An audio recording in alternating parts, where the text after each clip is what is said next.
And then we're getting these crazy sizings from the engineering people saying it's going to take 12 months and $1 million to build that. And I'm going, no, no, no, no, no. I'm not sure that this is good work. It's like opening a can of worms. We're probably actually, to be honest, well, not probably, we actually are going to have to reinvent. If you don't start to think about how you're going to move to AI native platforms or architecture, I think you're going to just end up with a legacy product that'll be dead. Hello, I'm Melissa Cheals.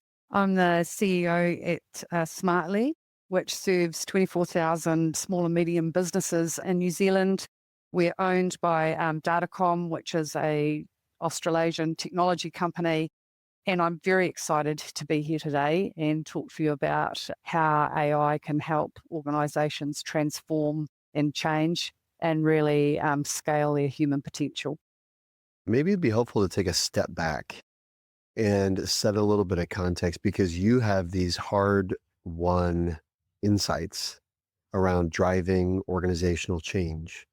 And I'd love for you to give us a sense for the journey that you've been on. Call it the last, we met 18 months ago, is that right?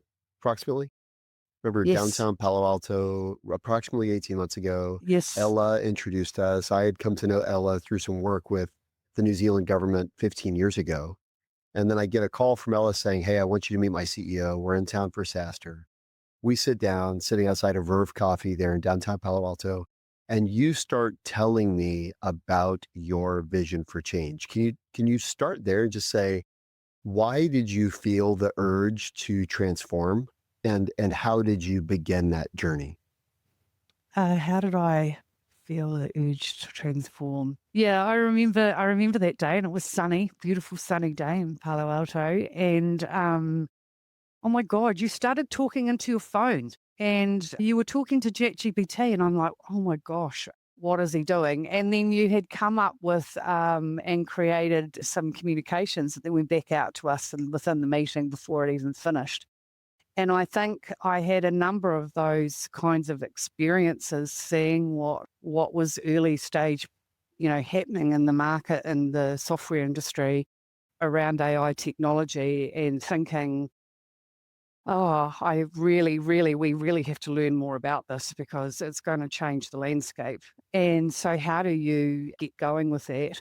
I think one of the first things was to really start to set a bit of a vision with kind of people in the organisation around what might be possible in the future and what was happening, and help people really kind of understand the potential for what we could do. And so be able to talk about a number of case studies and think about a number of case studies of how people had really completely changed, speed, cost and quality through kind of starting to adopt AI, but also recognizing that data and AI are inextricably linked. And so actually having to think about those things together.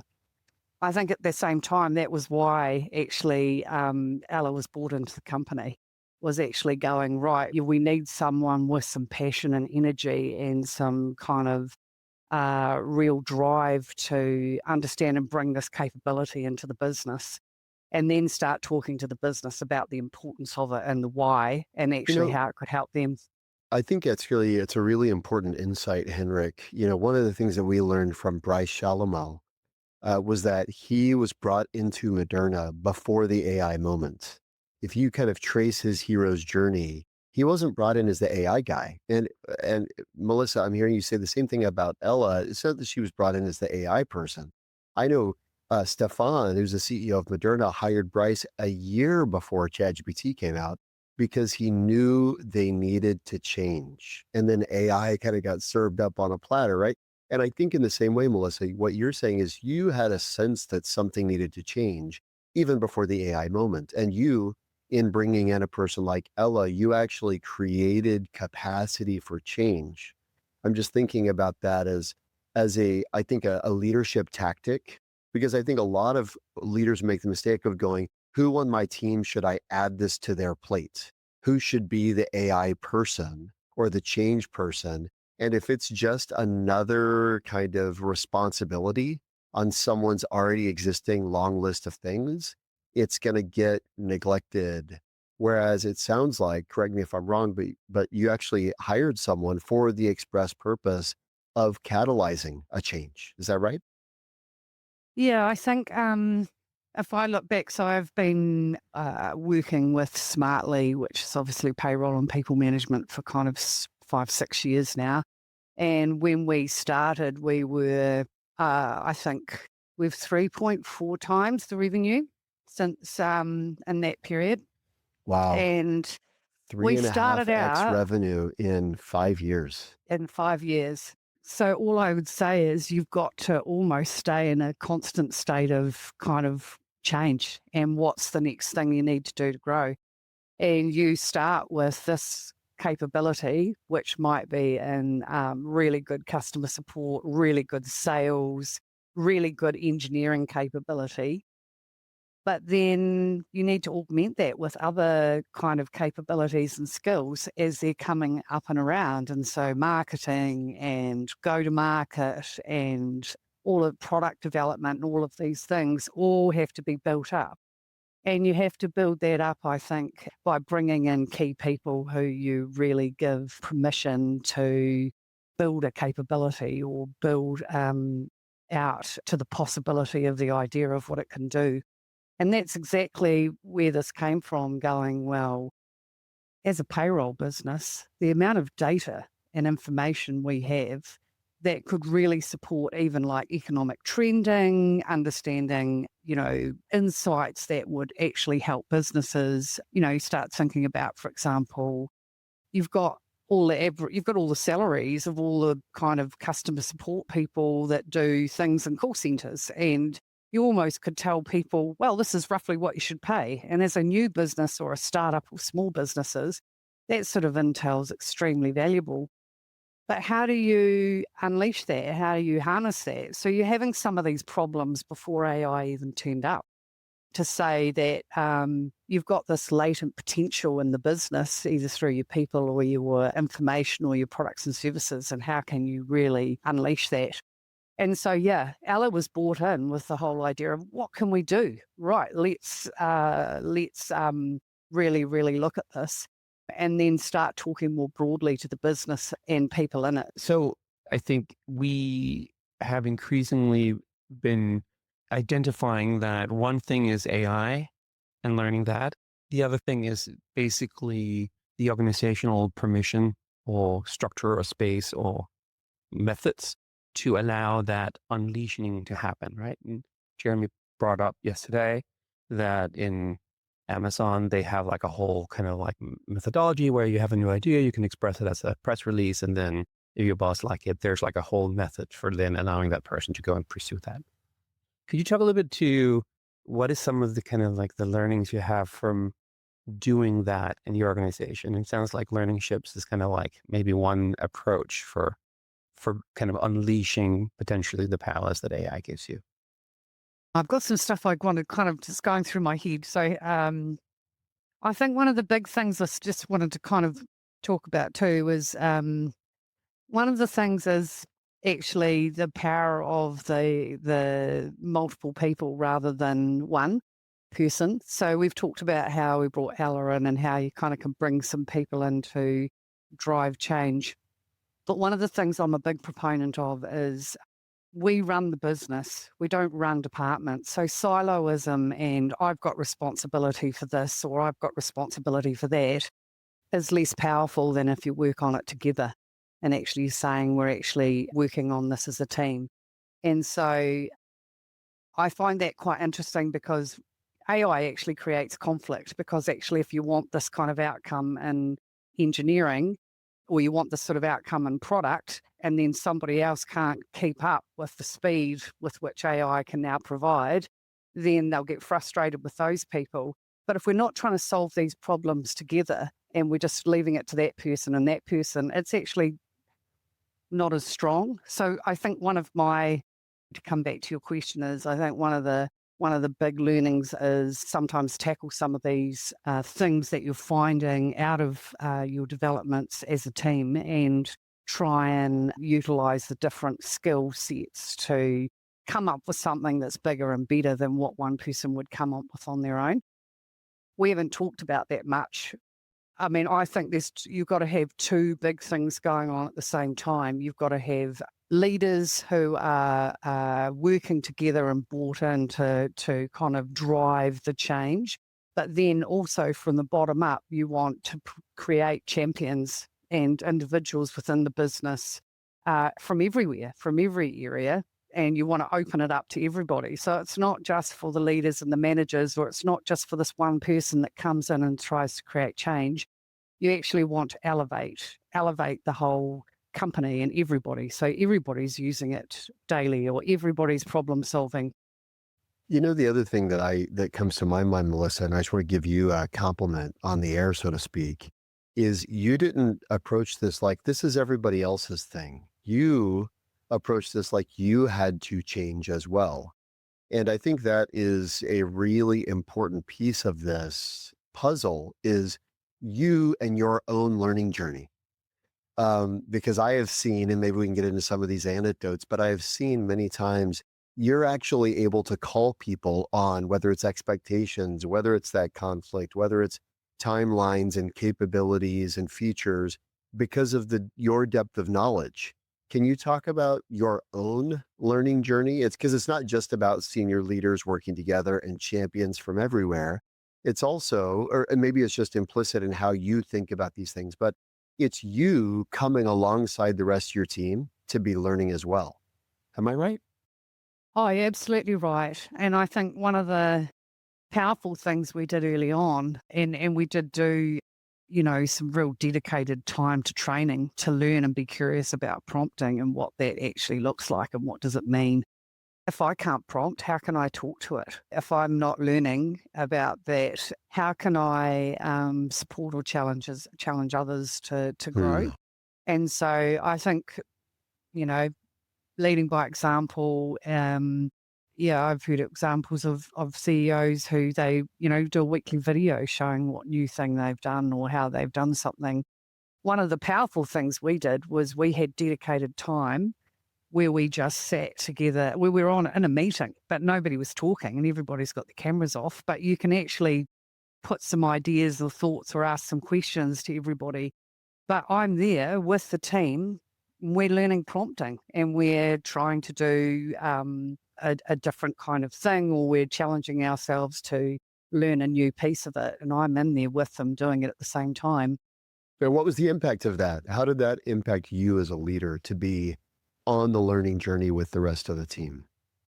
Well, it's massive energy. I mean, when you can achieve something that you never thought you could, or one of the things that makes which is just a very simple thing but just makes me feel better, is if I'm all excited and heated up about a topic, AI makes sure I express that with dignity and give dignity to others and actually give respect to others and reframes it when my emotions might be really heightened. And so, you know, being authentic, it can make you, I think, interact with people in a better way. And so once you start experiencing some of that, you feel better about yourself and you feel better about what you're doing and how you're doing it. And that's quite powerful, I think.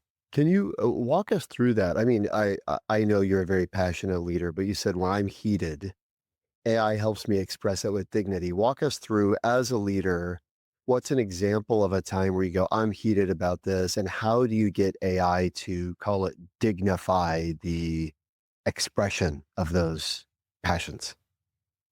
What are you actually doing? How are you actually working? Well, recent example, actually, I know we've talked about this one, is we have to speed up. We need faster shipping, and it'll be cheaper and more quality. And I know that AI can do that because I've heard examples and I've seen some of the things that it can do. We're trying to build out our new product to competitor parity and to make sure it's amazing and what customers want. And the product guys were putting in their requirements and their prototype. They built these cool prototypes in 5 minutes with these amazing design sprints and got them up and running, and the customers loved them. And then we're getting these crazy sizings from the engineering people saying it's going to take 12 months and $1 million to build that. Thank you. And then that's multiplied by a number of them. And I'm going, no, no, no, no, no. And so I'm feeling very excited about I'm not sure that this is good work. So I have spent quite a bit of time talking to myself and talking to Chatty G or talking to our AI friends.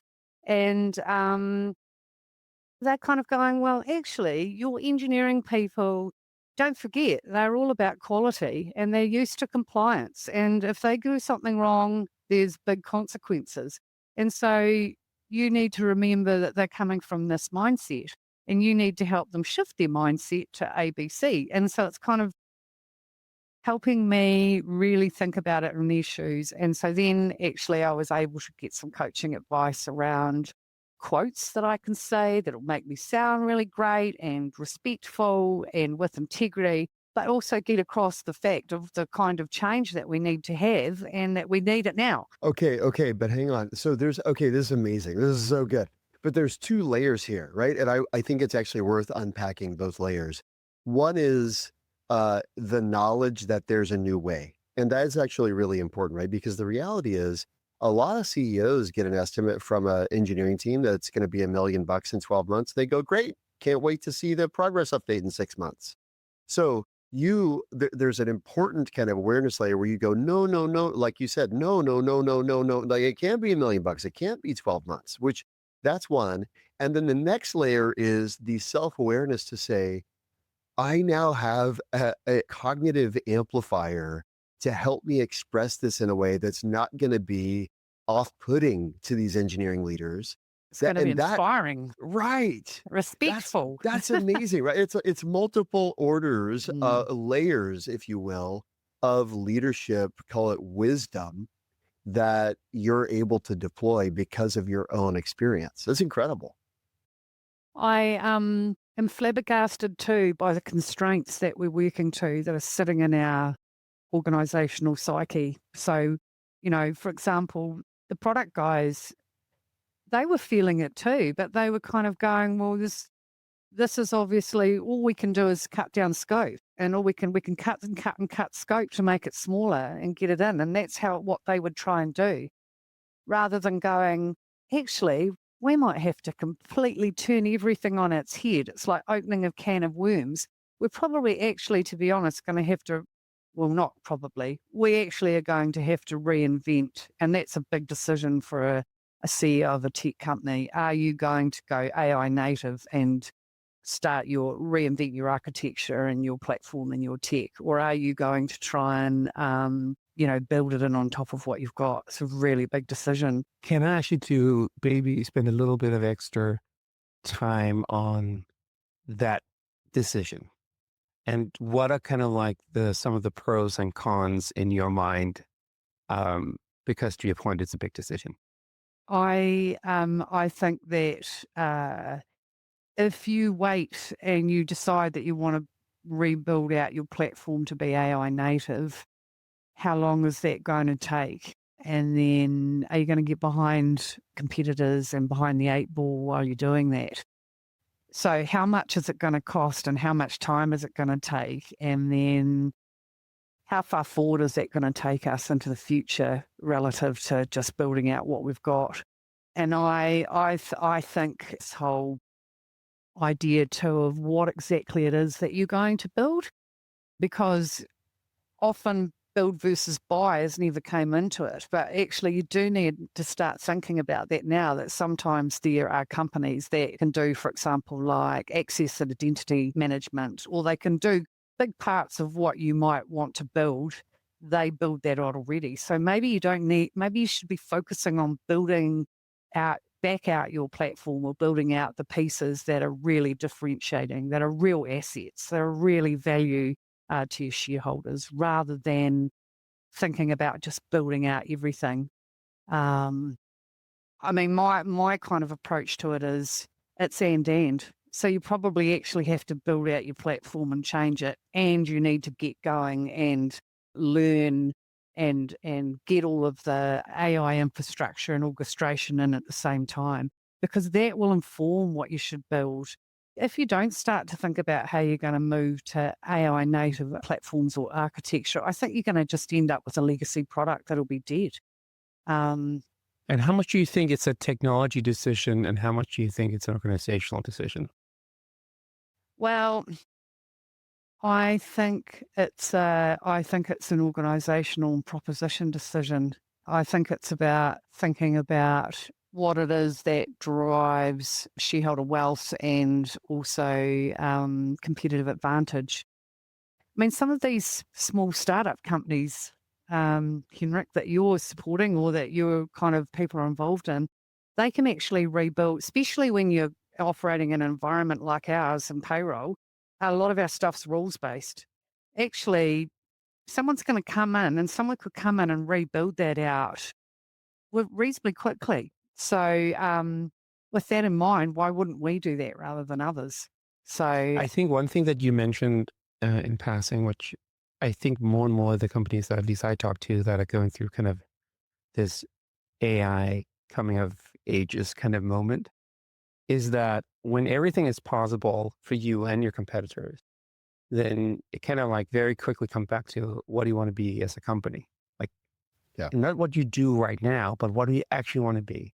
And because you can be most things today, because you can write most things in code, then it becomes like both a philosophical question, but it also becomes a very much a leadership question, right? What is it that yes, I, as a yeah. leader, decide that this company is going to be over the next 5 years?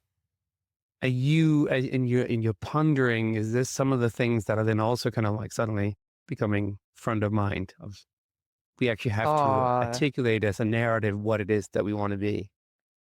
I think that's been front and center of, I think, clarity and curiosity and connection of, I think, are really, really critical principles to how you should run a business. And people can't get clarity and get rid of their fear unless everything. So, this whole culture of documentation, which is all your data, all your unstructured data, the power of putting that within the system, within your company is astronomical. And I think the other thing I'd just say is what you want to be in 5 years, what you want to be in 10 years. We're operating in the old model thinking, and even I have to really check myself at times around what's possible. And so when you're creating this vision of what you want to be in 5 years, or you're thinking about where you're going, you almost kind of need to check yourself and go, right, well, have I thought big enough? And actually, how could this be even bigger or, or bolder? Because the constraints and what we can do are completely different. Hmm. So, Where do you go to push that thinking? Or when you ask the question, am I thinking big enough?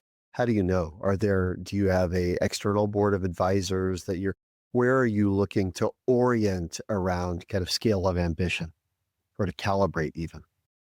yeah. So we need more time doing research and looking at other things and not to talking and meeting and checking on things. I think you have to be looking, if you're partnering with other companies, especially tech companies, actually the ones that are forward thinking and seeing what they're doing, listening to beyond the prompt, a bit of a pitch, but I like actually hearing what people are Let's doing double and down a little seeing bit on what's that. Yeah, like yeah, let's Yeah. double tell down us a on little beyond bit the more prompt. about like. So I think more than ever, you can't be internally focused and you have to be out finding and seeing what's working and hearing and talking to people and seeing what's happening. And that's where also, though, I think with AI, you have to inject, um, you have to keep trying to inject some experience and capability into the business at the same time as growing your capability. Let me say this just because Henrik and I had a conversation yesterday, which we're not going to release to the public. And so Henrik and I have in our minds a insight from a conversation, which won't be released for other reasons. But one of the things that came up in that conversation that I actually think is very valuable and we're just kind of flagging here because now people aren't going to hear it otherwise is part of what a leader has to do with that extra time is seek outside inspiration, is go to the conferences. I know, Melissa, you're big on conferences, is getting outside of your bubble. See, because unexpected input is what provokes your imagination. And if what you do with the 20% or 50% or whatever the number is, kind of new capacity, if all you do is more of the things that you're already doing, then it's effectively an inward orientation, right? If Yeah. what you do with that extra capacity is flare out and seek unexpected information and sources of input, whether it's beyond the prompt or whatever it might be, right? There, I think, is actually a very pragmatic way to preemptively decide you want to be using newfound capacity. Can I actually, that Yeah. triggered a question, Melissa, when your team in your new AI native world in 2026, your team gets 50% more time and they might decide to go and get more inspiration, all those things we talked about. What is the thing that you ask them not to do? What can they not spend their newfound time on? Wow, what a great question. Because I think the amount of time that they spend maybe trying to influence other people on going a certain way or talking about something that they want to do. Ideally they're writing stuff down rather than having meetings with people to when they're unformed thinking, the thinking's not formed. So I don't want them to spend their time having meetings with other internal people to ask them their ideas about what they're doing. Can we go back to, I think this is related to the idea of self-disruption. We didn't call it that earlier, but you mentioned with AI-powered startups effectively capable of replicating capabilities, features, et cetera. You, Melissa, asked the question, why don't we do it ourselves? Which to me that's a self-disruption imperative. Why not do it ourselves? Can we talk about how you have those conversations internally among your leadership team? How do you think about deploying resources, commissioning experiments, setting goals around disrupting yourself? So the question is, how do you go about It's hard. I mean, well, maybe I'll say this. Self-disruption always involves destroying part of the business. You know, the kind of canonical example, obviously, is when Jeff Bezos saw what the iPod was doing to CD sales. CDs were the third biggest product on the Amazon platform. And Bezos had this thought, what happens when somebody does that to books? And then his next thought was, why wouldn't we be the ones to do that to books? And so then what he did is he went to Steve Kessel, who is the head of physical book sales at Amazon. And he said, Steve, you're fired. Your job is to build a new product, and your key goal is to put your old team out of business. Good luck. Right? That is an unfathomable kind of strategic framing, right? And so my question to you is, how do you and the leadership team at Smartly and at Datacom think about commissioning people and efforts to disrupt the business? I mean, the iPad, the primary product the iPad destroyed was the Macintosh, right? Steve Jobs is literally paying people to destroy another product's business. How do you and your team think about that? That's my question. Yeah, it is a great question. And I was thinking about this from two angles actually. One, you can just disrupt it by deciding to do something differently. And I think when you're trying to reinvent everything, you have to go there. So you're going to have some mess along the way because that's part of the learning. And then you've got to be very thoughtful to make sure that everybody doesn't feel completely sad and upset when something doesn't go right, because that's actually part of the learning process. So a couple of things I would say. One is last year, one of the things that we as a leadership team decided was to try and break down silos. And again, it's kind of pulling in some ideas, but then letting people contribute to that. But we came up with this whole idea of value streams where you would have a group of people, cross-functional group of people that would be assigned to create value in some sort of area. So whether it's payroll or whether it's integrations that will provide outcomes for customers. And so we set up these groups, and of course the product and engineering people are going, what the heck? Why have we got an accountant and a finance person in our payroll team, or why have we got these group of people contributing? It was crazy, the cross-pollination of thinking, because it's that whole idea of people with different perspectives bring whole kinds of new ideas into the whole idea. And so then each of these groups was allowed to swarm around a particular thought that they thought would add value to the customer. And then they were allowed to go and trial it and create a paper and do a prototype to see if it would work. And so the energy that created was amazing, but at the same time, the fear and the uncertainty around, okay, now you're mucking with what is our standard operating.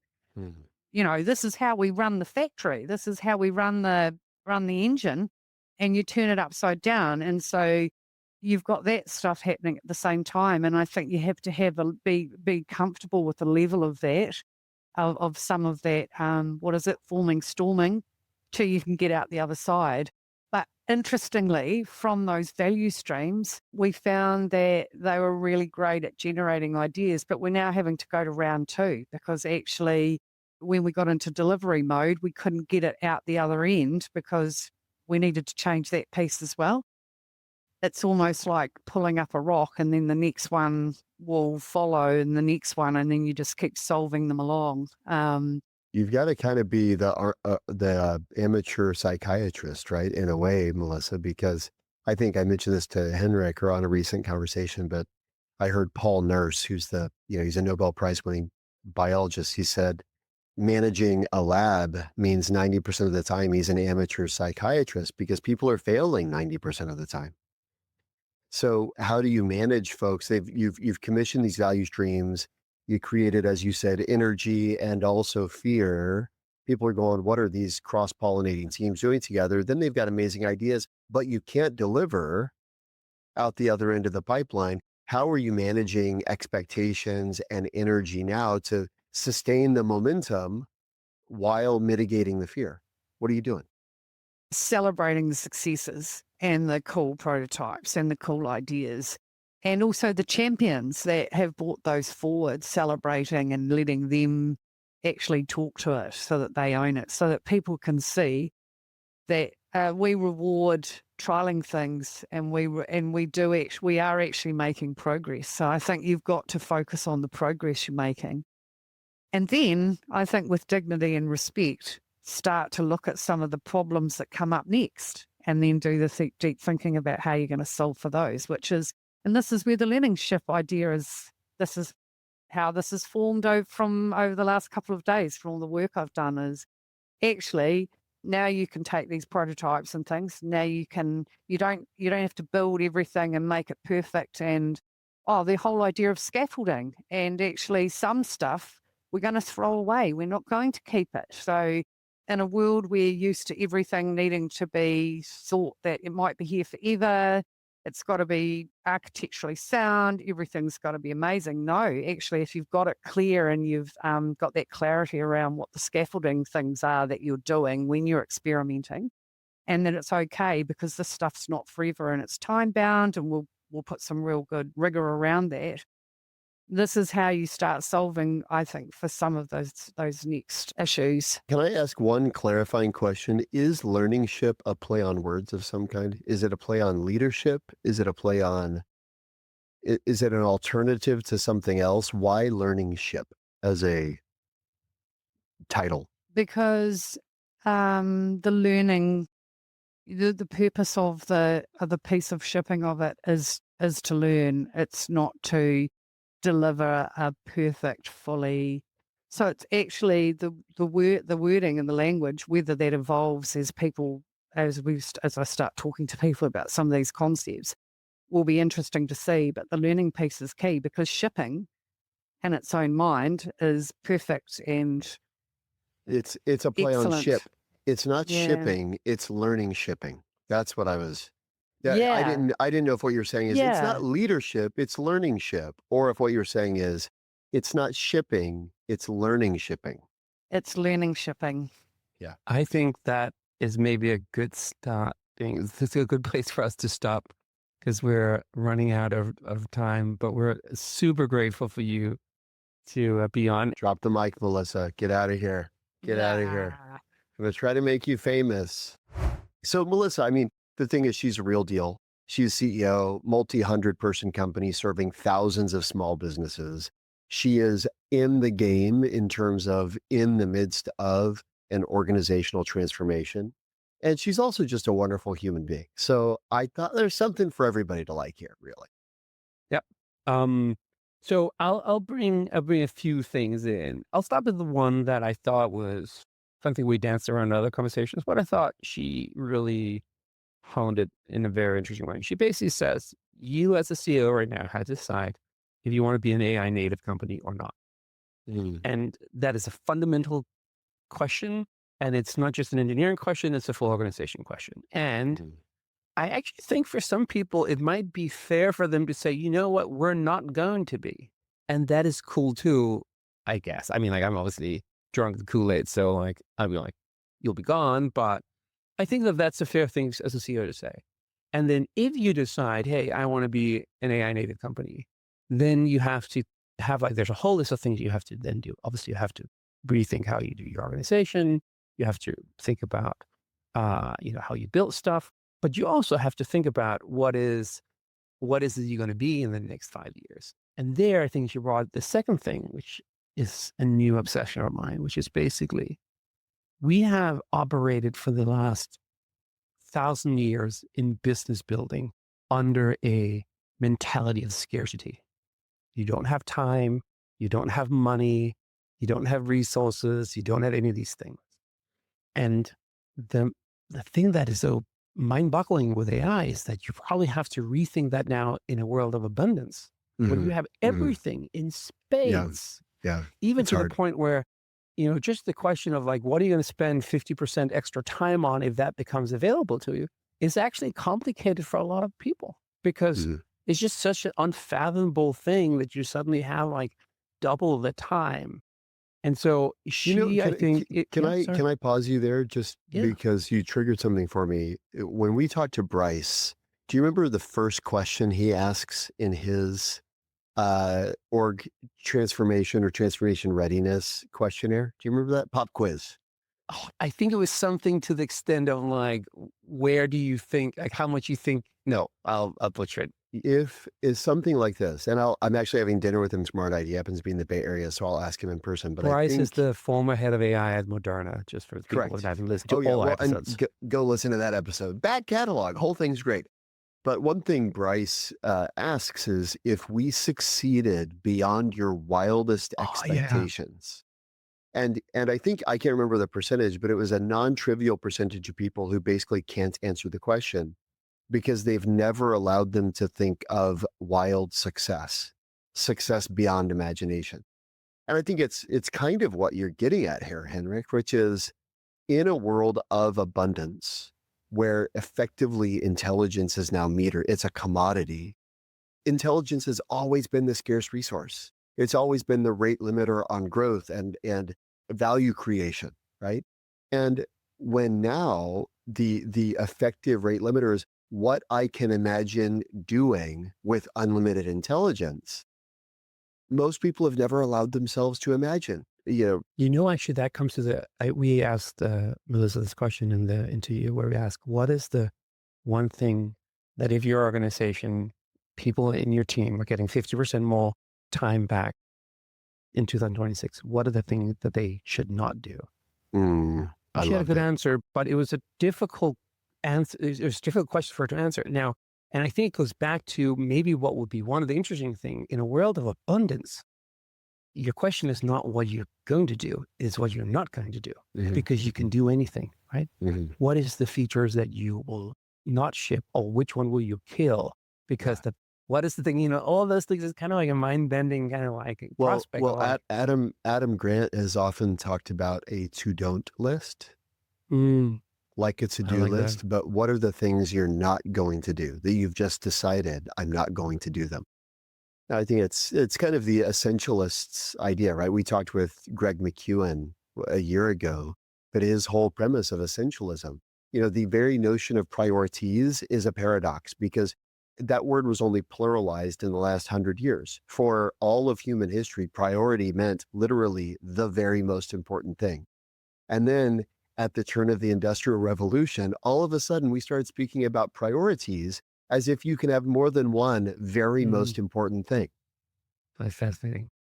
The last thing that I picked up, which I thought was just interesting, we talked about first principles, and she had this thing which she kind of riffed off that basically in an organization, you need clarity, you need curiosity, and you need connection. And I thought those three C's was like very fascinating, amongst other reasons, because I think there's something interesting about you can have a lot of clarity in what you want to become and still have curiosity of how you're going to get there. Mhm. And so clarity and curiosity doesn't have to be at odds with each other. And then the connection is obviously about trust, connection with your customers, connection with the people that you work with, and so forth. So I thought clarity, curiosity, and connections as kind of the first principles for building an AI native company was kind of interesting. One of the things, kind of a hallmark quote from the conversation that I wrote down here, I'm just looking at while listening to you. She said, "If I can't prompt, how can I support or challenge others?" And her passion to lead by example, dedicating time herself to being on the learning journey. She mentioned having group calls where cameras are off, but everybody's available just for the purpose of co-locating and co-learning, and the effect of her being there. I mean, when she told the story about the engineers who said, "Great, it's going to cost $1 million and take 12 months." And she had the wherewithal because of her experience base and her credibility and authenticity as an AI first leader to be able to say, no, no, no, no, no, no, I can't take $1 million. It can't take 12 months. But then she also had the reflexive collaborative muscle to say, I can't just say no to the engineers.